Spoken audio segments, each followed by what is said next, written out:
saludo a la antropología. Hoy vamos a celebrar, a homenajear modestamente a la antropología. Ayer fue el día del antropólogo, la antropóloga, en realidad en la Argentina, porque creo que era el aniversario, se cumplió un aniversario de la creación del Colegio de Graduados de Antropología.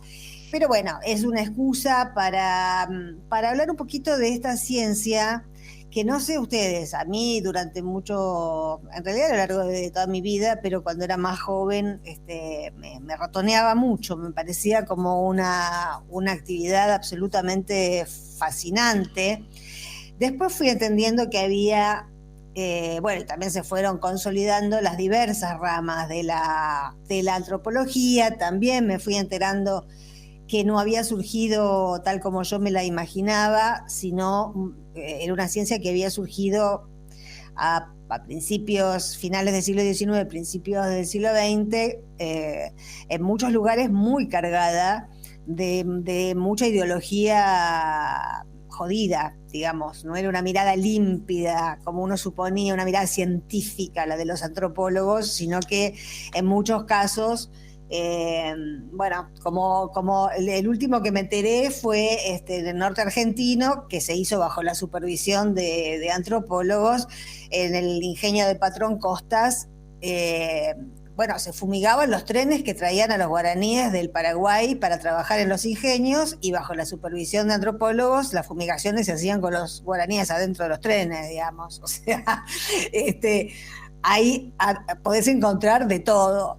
Pero vayamos a la parte positiva. La primera figura muy conocida a nivel mundial de esta ciencia fue Margaret Mead, que a mí, por lo menos cuando era chica, era una de mis ídolas. Ella trabajó, nació con el siglo, y a sus 20 años ya estaba absolutamente involucrada en la Universidad de Columbia en realidad tuvo la suerte de cursar, todavía no había terminado la cursada de grado cuando fue a hacer sus primeros trabajos de campo, porque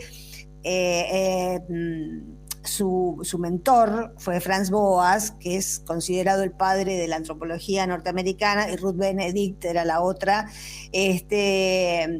y era un profesor de origen judío-alemán que dirigía antropología en Columbia, que instaba a los alumnos a hacer trabajos de campo. Margaret Mead, bueno, revolucionó las cosas tal como estaban con sus primeros trabajos que fueron realizados en la Polinesia.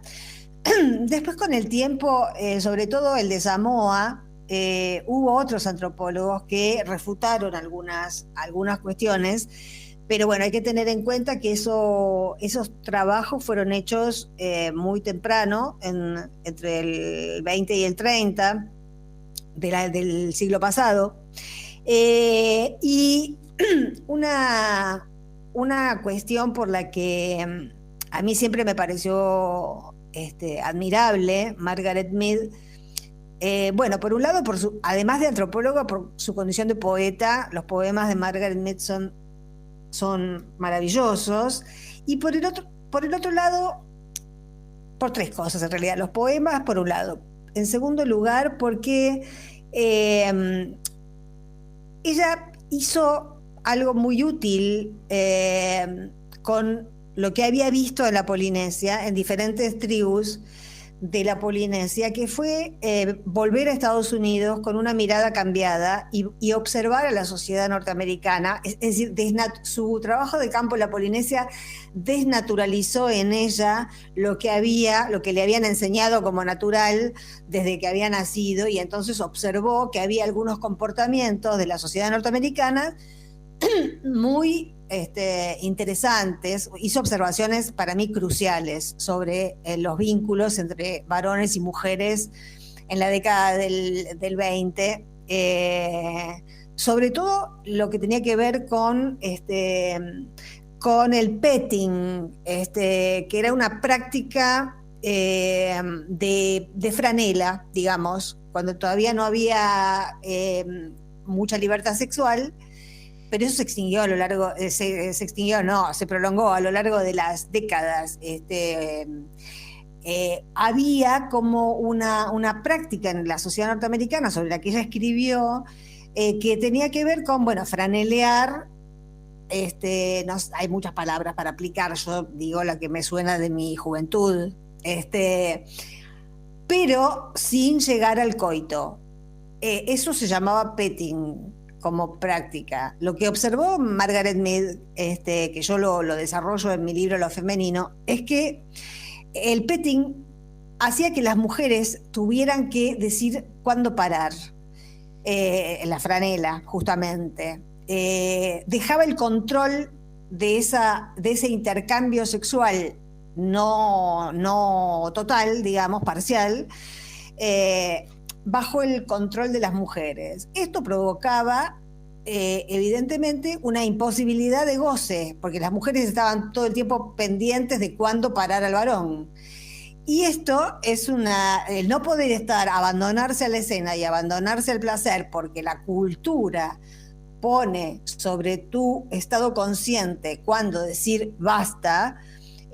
Bueno, es una causal de frigidez, es una causal de displacer, es una causal de muchas patologías que tuvieron, o de, no sé si llamarlo tanto como patología, pero bueno, muchas dificultades para llegar al clímax de muchas mujeres, no solo norteamericanas, porque eso no es una costumbre norteamericana, es una costumbre occidental de nuestra cultura.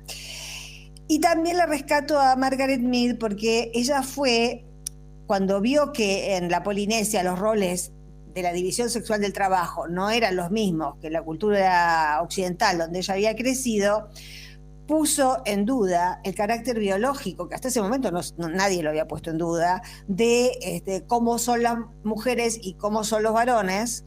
Y es la primera vez en 1935 que alguien duda en llamarle sexo al sexo y habla de género, o como del género como una construcción cultural. En las ciencias sociales recién ese término fue empleado 15 años más tarde, con lo cual Margaret Mead fue una pionera también en ese sentido. Bueno, eso por un lado para hacer un homenaje a mi antropóloga de la adolescencia favorita. Y después también quería aprovechar el Día del Antropólogo y la Antropóloga para recordar al equipo, realmente, a un orgullo argentino, que es el equipo argentino de antropología forense. Recordar que allá por los 80, cuando esta región vio retirarse a varias dictaduras al mismo tiempo, vino la necesidad de esclarecer los crímenes de los respectivos terrorismos de Estado. Y en algunos países el nuestro fue realmente importante, el impulso que tomaron, gracias a los organismos de derechos humanos, el impulso que tomó la necesidad de reconstruir los hechos para ver qué había pasado y hallar a los responsables. No en todos los países se logró eso, prácticamente casi en ninguno. Sí se empezaron diferentes procesos de esclarecimiento, pero no llegaron a la justicia. Acá tuvimos que esperar, en realidad, a Néstor Kirchner para llegar a la justicia, pasando por el juicio de las juntas, el indulto menemista, bueno, un montón de alternativas que está bien que sean recordadas, porque si no parece que vemos el pasado recortado. Ahora, cuando se llegó a la instancia de que se sabía que había fosas NN, por ejemplo, creo que la primera que tuvo a cargo el equipo de antropología forense fue una fosa NN muy grande que habían encontrado en el cementerio de Avellaneda. Los organismos pedían las exhumaciones de restos, pero no había nadie que pudiera interpretar algo sobre los restos que eran exhumados. Faltaba esa experiencia, no había recursos humanos formados para eso.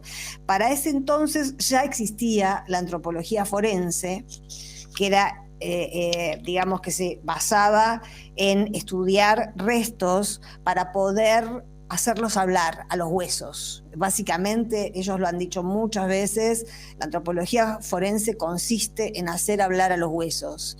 Y hemos constatado a lo largo de muchas décadas que efectivamente los huesos hablan porque tienen información que da cuenta de cuánto hace que fue, si fue un asesinato, si fue por la espalda, qué calibre, cuánto hace, en qué tipo de clima, si fue transportado el cadáver o no. Todos esos datos surgían de las investigaciones, pero de las investigaciones del equipo que tuvo que armarse, porque las primeras exhumaciones no arrojaron resultados y fue ahí que se dieron cuenta que tenían que convocar, cuando en el 84 se arma la CONADEP, ahí solicitan para las exhumaciones la asistencia de un instituto de derechos humanos con sede en Washington que se especializaba en antropología forense. En la Argentina todavía no existía nadie especializado en eso, y ahí llegó la figura clave del equipo de antropología argentina, de antropología forense, que fue Clyde Snow, que era una eminencia mundial. En aquel momento había participado de las investigaciones de los casos de Kennedy, del caso de los restos de Mengele. Bueno, Snow viene a la Argentina y primero convoca arqueólogos, antropólogos y a médicos para comenzar las exhumaciones, es decir, inaugura una práctica interdisciplinaria para ver cómo se estudiaba o cómo se sacaba más información de los restos que iban encontrando. Empezaron a aparecer muchas fosas comunes, hubo unos años de un trabajo frenético, y Snow convoca para armar este equipo a gente de antropología, y los que van al encuentro son estudiantes de los primeros años de antropología. El primer equipo de Snow, que coordinó Snow, tuvo solo 4 miembros, que después se quedaron históricamente, son los históricos del equipo argentino. Y bueno, muy rápidamente los resultados de sus trabajos fueron muy exitosos, pudo saberse, es decir, aportaron mucho a la construcción de la memoria y aportaron mucho para saber, por ejemplo, que en todos los casos que se había hablado de enfrentamientos, eso no había sido así, porque encontraron los tiros en la nuca.